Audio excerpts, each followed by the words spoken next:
Station, this is Houston. Are you ready for the event? Houston Station, we're ready for the event.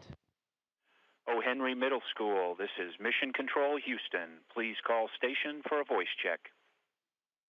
Station, this is Congressman Lamar Smith at O. Henry Middle School in Austin, Texas. How do you hear me?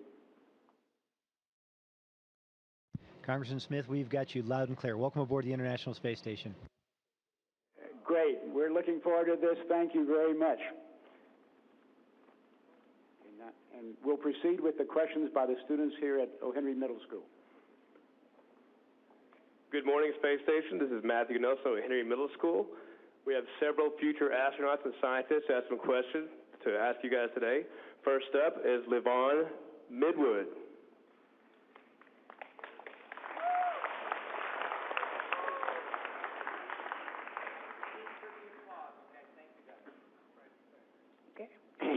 My name is Levon, and my question is for Dan. How long does it take to get in your spacesuit? Well, that depends on the spacesuit you're talking about. If you're talking about the ones that we typically wear when we launch and enter on a Soyuz capsule, which are very similar to the ones we wore on the space shuttle, it probably takes about 20 or 30 minutes to actually put it on. And then we spend some time actually checking it out to make sure that it's leak tight and the communications system in the suit works. If you're talking about the spacesuit that we use to go outside when we're doing a spacewalk on Space Station, that one's a little bit more complicated, and it'll take over an hour to get that one completely donned and checked out and ready to go.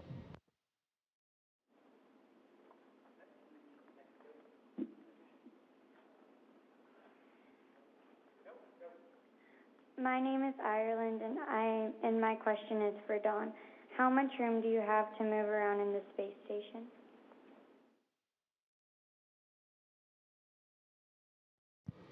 We have a lot of volume up here on Space Station. It's equivalent to living in a big house, and it's divided, instead of being divided into rooms, it's divided into modules, and we can float all around or fly between the modules.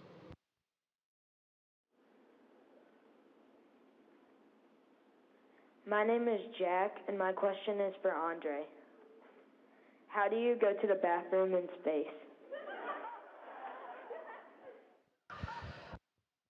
This is a very essential question, a very good question actually, and a lot of people think about that. Well, we don't have weight, so we have to simulate, or we have to replace that, and we do that with airflow. So you have to put on some kind of vacuum cleaner in order to get everything in the right place, and of course you have to hold yourself as well to stay in the right position. So it's a little endeavor to go to the restroom in space, but it works all fine.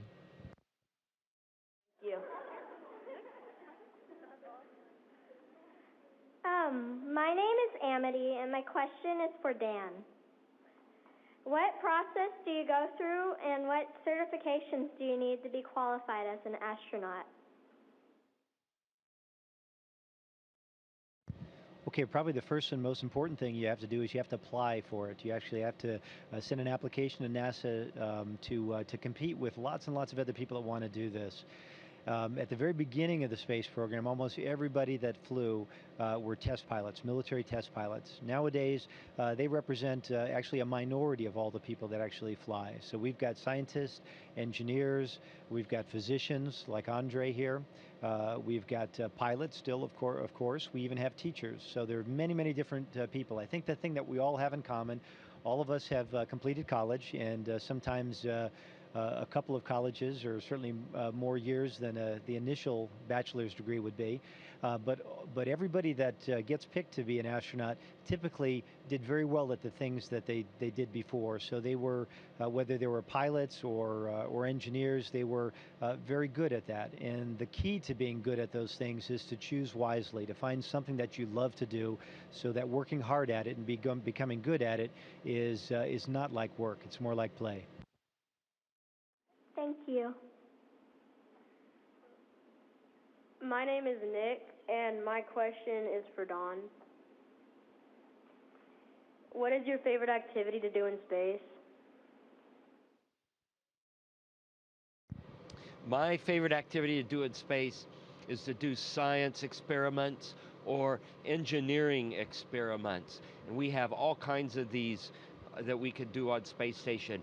Engineering experiments might be working on a new kind of toilet. And we have one up here that we call regenerative life support that can take the urine that we generate and turn it back and pump it back into, purify it, and then pump it back into our galley, and we use it for making our coffee. And then we have all kinds of scientific experiments, ranging from experiments that we do on ourselves to physical science experiments like combustion and crystal growth. Thank you. My name is Evan, and my question is for Andre. What does it feel like to be in zero gravity, and what kinds of things do you have to do to adjust to the change in gravity? Yeah, microgravity, weightlessness is fantastic feeling, and it's a bit like being underwater. You can imagine if you're in a pool and you're floating underwater, you don't touch anything. So it's a bit comparable with that if you want to experience it a bit. Of course, you have to adjust to that because underwater you can swim. Well, that's something you don't want to do in a space station because you might kick off all kind of sensitive equipment off the walls. So you have to learn how to move around when you're weightless, and of course that takes some time. So it's a fantastic feeling, but you have to learn how to do it properly.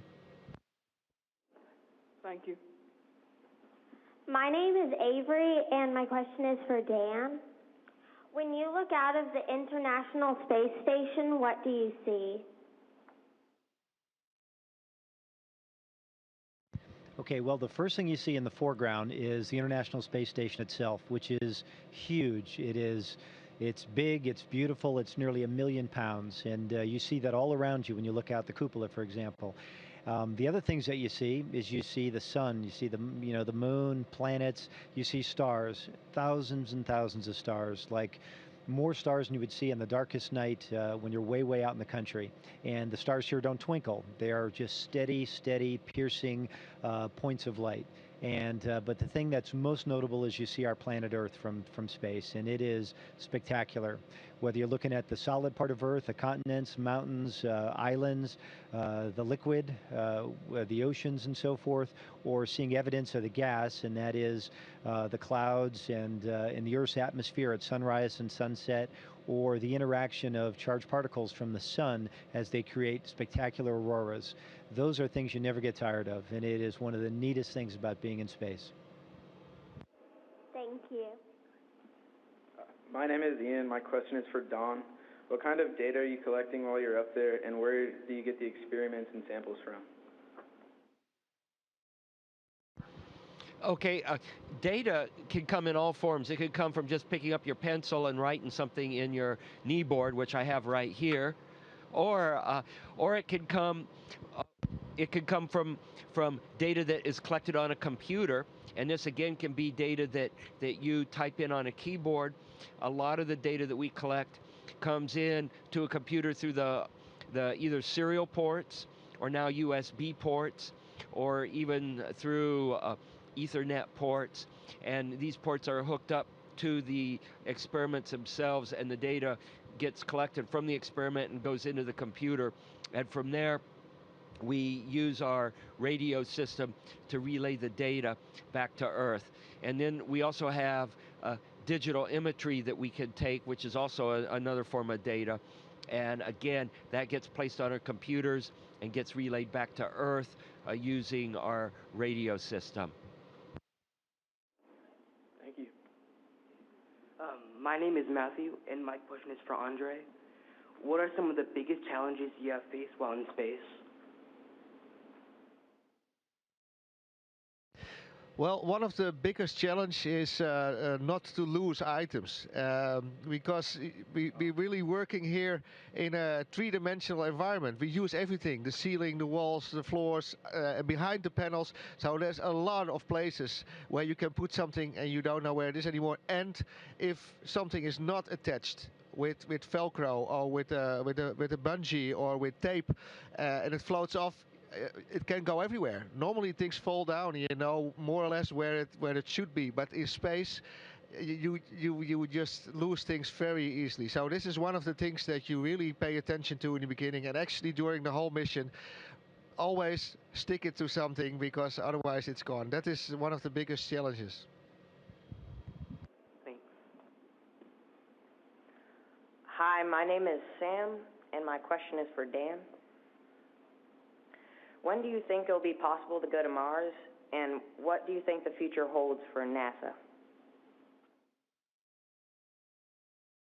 I think for people like us that fly in space and have dreamed about it all our lives, we almost could not go to Mars soon enough for us. The fact is, it's an awful, awful long ways away, and in order to be sure that we keep people safe, we have a lot more work to do to be able to do that. So it'll be decades, but it'll be, by the time that you grow up, by the time that you kids are certainly our age, I believe that we will have been there, and we'll be there on a hopefully semi-permanent basis. And I hope we'll also be on the moon and on asteroids. Outer space is an incredibly expansive, wonderful place, and I think it's humanity's destination or destiny to do that kind of exploration. And we need a lot of smart and energetic folks like you to help pave the way and provide the rocket fuel for that kind of exploration. Thank you. My name is Joe, and my question is for Don. Can you send a text message in space, and if so, is your cell phone service any good?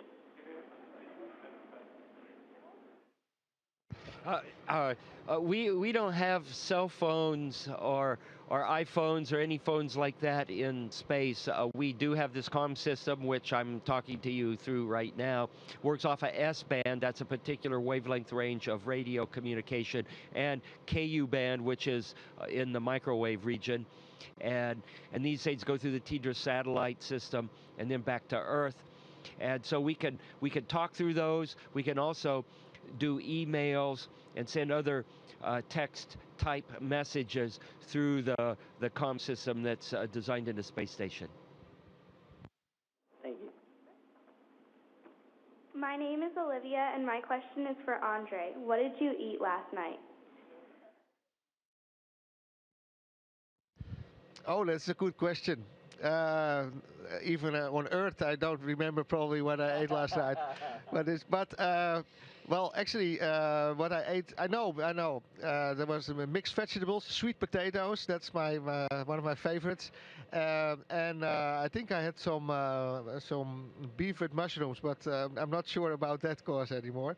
So you hear there's a lot of different choices. We can choose from a lot of different foods, both on the U.S. side and on the Russian side, and we even have our bonus food.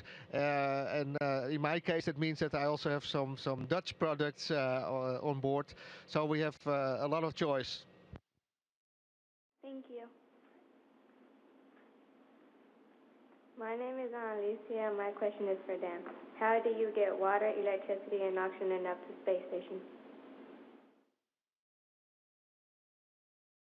Okay, that's really important. The water and the oxygen, at least initially, we bring it up via cargo vehicles. And when the shuttle was coming to space station, the shuttle would ship a lot of water that it generated as a byproduct of making electricity, and it would give it to space station.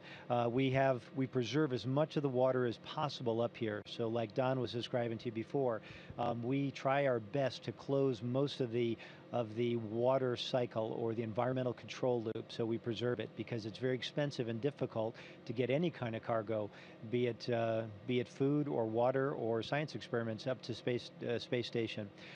The electricity is a little bit easier, as it turns out, and we've got almost an acre worth of solar arrays, and those solar panels we keep pointed at the sun, and we basically use those in the electrical system here to convert photons into electrons. Thank you. My name is Jamel, and my question is for Don. How do you avoid hitting things in space when you are on the space station? Well, there's two levels of that question. One is when we're flying around inside a space station, you have to avoid hitting things, because if you do hit something, it's probably with your head, and so you just need to watch out. It's just like on Earth, you could trip and fall down and skin your knee. Well, here on space station, you basically don't watch what you're doing and you bang your head on something. And what I think you probably really are referring to is, does space station run into other things in orbit? And one thing, it's big, space is big, and the probability of running into something is really, really small. However, on occasion, our orbit could get close to a piece of space debris, and in that case, we either change the orbit of space station, or we go into our Soyuz capsules and get ready for an emergency deorbit if we were to strike something. And we did that a couple weekends ago.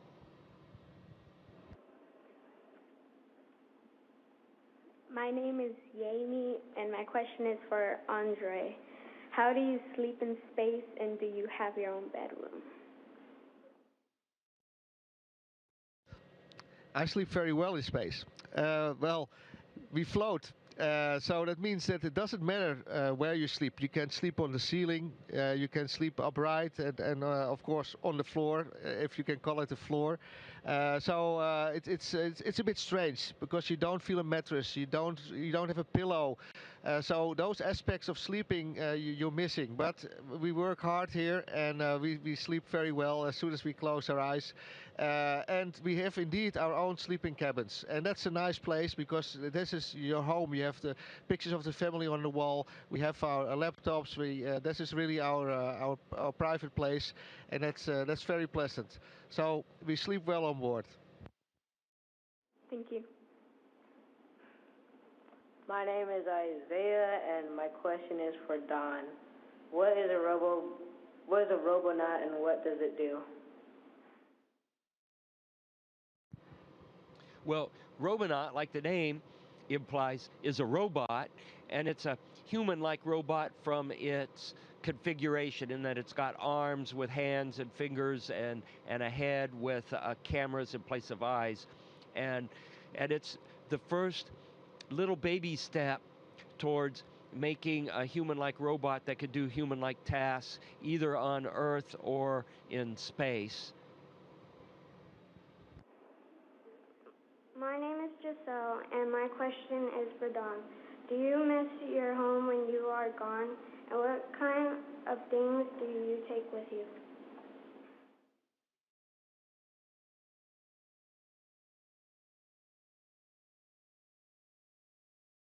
Okay, and I'll go ahead and take that question. And the question was, do we miss our families? I think the thing that we miss most when we come to space is being close to our families, physically close, and being able to see them, to hug our kids, to kiss our spouses, and that's something you certainly can't do when you're on space station. But we can actually see our families and be close to them in a virtual sense through the communication system that Don talked about, and we can actually see them and do essentially a video phone call at least once a week, and we can talk to them essentially over what would be very similar to a phone call or a cell phone call from planet Earth most any time that we're free, like every day or so. But it's still one of the things that we'll very much look forward to when we get back home again. Apart from that, there's probably a few other things you miss from Earth. The things that we bring as reminders, like Andre had mentioned, was pictures of friends and family, and we have a little bit of room to carry some small mementos, I guess, things to help physically remember our families and friends here. And we can also bring some other things that we potentially can bring back with us, our notes, our notebooks, and things like that. So we can write about the experiences that we have and maintain a journal, if you will, and be able to bring that back and essentially have a more personal day-to-day connection with our experiences that we had while we're up here. It's a real precious time that you have here. We're very fortunate to be able to do this. There's an awful lot of people that are in line to come up here and continue the exploration and research on station, and that line extends all the way back to people your age. Expedition 30 Commander Burbank, flight engineers, keepers, and Pettit. My name is Peter Price. I'm the principal at O. Henry Middle School. We would like to thank you for your time, for sharing your expertise, your love of your job. And We wish you the best in your future endeavors. And again, thank you so much for taking the time to learn about your lives, and we appreciate all you do for us and for our future. Thank you. It was our pleasure, and it was wonderful to be with you today.